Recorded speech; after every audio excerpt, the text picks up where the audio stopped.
Bien, vamos a continuar con la segunda parte de elementos funcionales.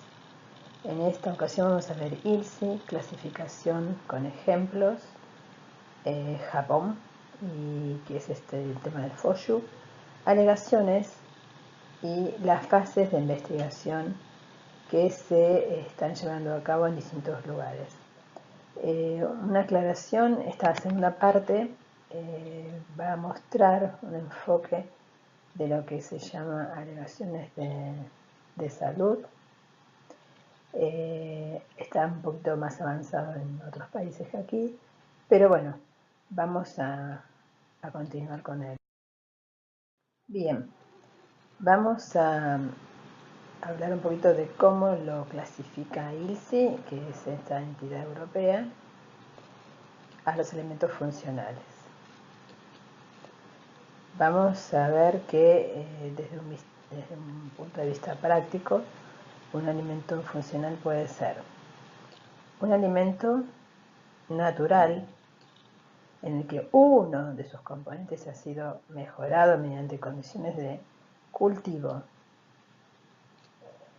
Bien, otro ejemplo, otra clasificación, mejor dicho, es que puede ser un alimento al que se le ha añadido o agregado un componente para que produzca beneficios, como ocurre con el calcio, para mejorar la masa ósea o la fibra para prevención de cáncer, por ejemplo. Otra parte de la clasificación es un alimento del cual se ha eliminado un componente para que produzca menos efectos adversos sobre la salud, como en el caso de las grasas o del colesterol, para evitar las enfermedades cardiovasculares. Los elementos funcionales tienen, según la clasificación de ILSI, una cuarta categoría.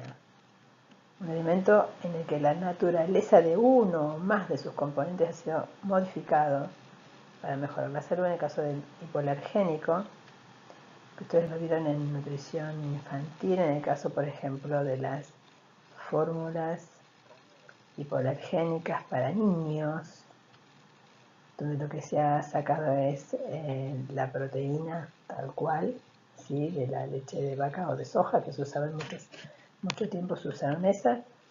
Esto se le saca directamente, se hace una molécula nueva. Y la fórmula va a tener esta capacidad de no producir fenómenos de alergia en los niños.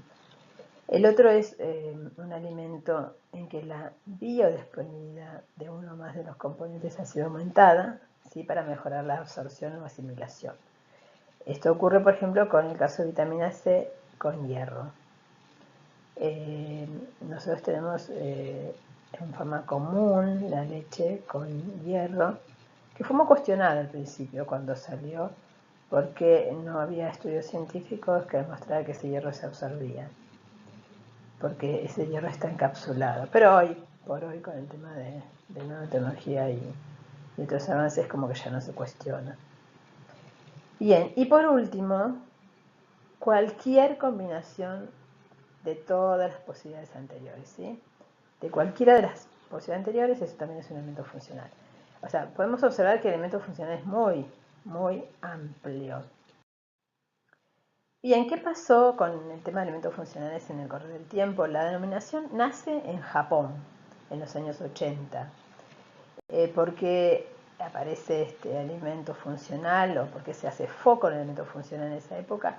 Es porque el aumento en la esperanza de vida de Japón produce un incremento muy alto en salud pública frente a enfermedades. Entonces ellos vieron que había alimentos que podrían llegar a utilizarse toda la vida, que bajaba el índice de alguna enfermedad. Entonces lo que hacen es, el gobierno de Japón comienza a financiar programas de investigación sobre alimentos para mejorar la calidad de vida de sus ciudadanos. Se crea un registro de elementos funcionales, es más, se crea el Ministerio Foshu, ¿sí? El Ministerio de Foshu es ni más ni menos que eso, son las siglas de alimentos funcionales. El concepto se expande mundialmente y se establecen marcos legales para la comunicación al consumidor. Japón, la diferencia que tiene con el resto del mundo, tiene un logo que los identifica. Bien, vamos a seguir entonces de cómo se enteran los consumidores de los beneficios que producen estos alimentos para la salud. Se las llama alegaciones o declaraciones de salud. ¿Qué son estas declaraciones? Son frases que van a demostrar los beneficios que va a tener la gente para con su salud. Recuerden que vamos más allá de la nutrición, ¿sí? ¿Cómo se enteran? Y en la publicidad, por televisión, radio, en medios de prensa, en la promoción que se le hacen a los productos, ¿sí? Ya sea promoción directa a los representantes, por los representantes de venta, a los médicos, nutricionistas, gastroenterólogos, etc. O por la promoción que se puede hacer en punto de venta con las personas o las promotoras que se las prepara para el tema. Y después, por último, los rótulos, que eso lo vamos a ver en una clase especial, pero yo quiero que entiendan que los rótulos también llevan estos claims, como se llaman en inglés, alegaciones o declaraciones de salud, que cumple esta idea de llevar en el rótulo el mensaje, un papel muy importante en la comunicación, pero hay que ser breve, y ya lo vamos a ver cuando vemos rótulo, cómo se puede llegar a diseñar un rótulo con mensaje de nutrición, de salud, no solo nutrición. Es la indicación o sea, se le dice ahí la indicación y el beneficio que se da a la salud y cómo reduce el riesgo. Siempre, ya sea en Europa empezó esto diciendo que a la gente hay que decirle no que esto evita ni mejora, ¿sí? Sino que reduce el riesgo. La palabra riesgo, la que aparece muy marcada en Europa, después empezó a usar en el resto del mundo, pero reduce el riesgo de un perjuicio físico específico. ¿Se entiende? Bien. Vamos a cambiar un poquito el color de este señalador para que lo veamos un poquito distinto. Bien, hay distintos tipos de pruebas que se hacen. ¿Por qué? Vamos a parar un poquitito acá. No se puede hacer, como en la industria farmacéutica, estudios de distintas fases. Ni siquiera se puede llegar a hacer estudios con los alimentos en personas pensando en biopsias. O sea, todo lo que se hable de intestinal, la industria de alimentos no está preparada, ni está capacitada, ni autorizada para hacer estudios de tanto nivel. Entonces, ¿qué hacen para demostrar que esas alegaciones son exactas? Y hacen ensayos experimentales, pero a través de estudios clínicos o de intervención. ¿Esto qué significa? Les dan para consumir una cantidad de ingredientes bioactivos, llamarlo así, no son nutrientes, son ingredientes bioactivos, y después se lo miden en sangre, ¿sí? O se los miden con algún estudio que no sea invasivo, esa es la palabra, no se puede usar métodos invasivos. Después estudios de observación sobre los seres humanos, que eso se hace a través de estudios epidemiológicos, ustedes creo que ya tuvieron una materia, con distintas formas de cortes, retrospectivos, prospectivos, casos y controles. Y estudios bioquímicos, celulares o en animales también está permitido.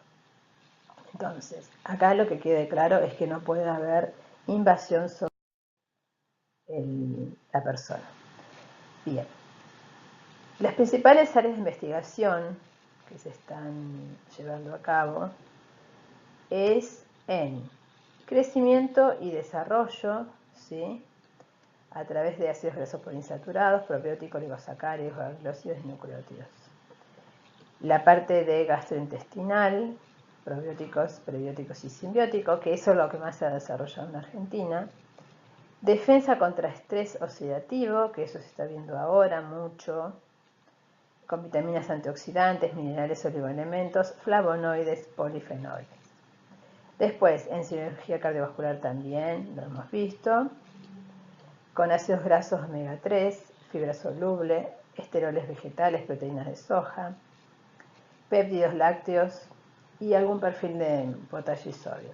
En proteínas de soja me paro un chiquitito y les digo que se están haciendo estudios sobre los isoflavonas de la soja y no es para todos. O sea, para unos va, en el caso de prevención de enfermedad cardiovascular, sobre todo en mujeres, y en otros casos no va. Por eso es muy importante el tema de la genética. Se debe estudiar los genes de las personas para saber cuál ingrediente bioactivo es el que va a funcionar.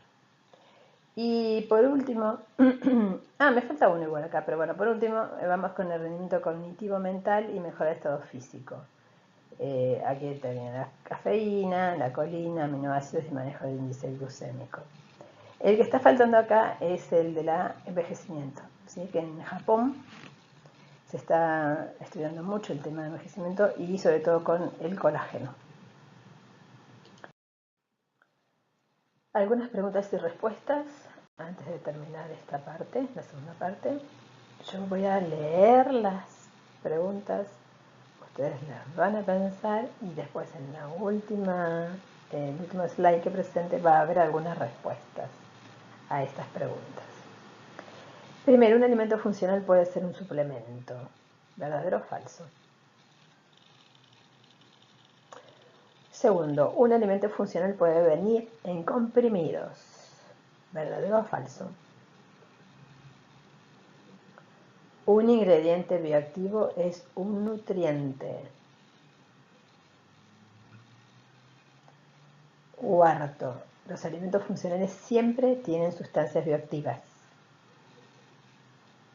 Quinto, no es necesario un consenso con que la industria lo coloque en rótulos se alcanza. Por último, algunas respuestas. Condiciones para que un alimento sea funcional. Naturaleza alimentaria, no suplementos ni comprimidos. O sea que la primera y segunda pregunta de preguntas y respuestas es falso, no pueden ser suplementos ni comprimidos. La demostración de sus efectos debe tener consenso científico. La industria no puede andar por ahí colocando mensajes y no son veraces. Es más, hoy FDA y la parte europea en los controles piden más trabajos científicos y si no, no les aprueban sus productos, más que nada las alegaciones para que coloquen en sus productos. Los productos pueden estar, pero no les aceptan alegaciones que no están demostradas científicamente. Otra condición, deben producir efectos beneficiosos sobre funciones orgánicas para mejorar la salud y o reducir el riesgo de enfermedad. No puedo decir algo que no va a mejorar la salud o reducir el riesgo de enfermedad. No se va a permitir a nivel de alegación y autorización. Y por último, deben consumirse como parte de la alimentación balanceada en condiciones normales. O sea, no pueden ir y conseguir algo carísimo o algo de mega volumen, o sea, mucha cantidad de volumen para poder consumirlo, porque necesitan, en lugar de un tomate o 2 tomates, 100 kilos de tomates, que es medio ridículo, pero para obtener pero quiero que lo vean, para poder obtener ese ingrediente bioactivo. En el caso de tomate es el licopeno, ¿sí? Entonces, la industria produce un alimento donde aumenta la cantidad de licopeno si ese alimento lo tiene, supongamos que ponen tomate tiene licopeno y quieren aumentar la dosis, el licopeno le agregan más ingrediente bioactivo, entonces esas pequeñas cantidades de alimentos va a mejorar el tema de la condición para que el alimento sea funcional. O sea, no pueda consumir grandes cantidades. Bien, acá terminamos la parte 2, ahora vamos a la parte 3. Y recuerden que ustedes, cualquier duda que tienen, van al foro y preguntan. Gracias.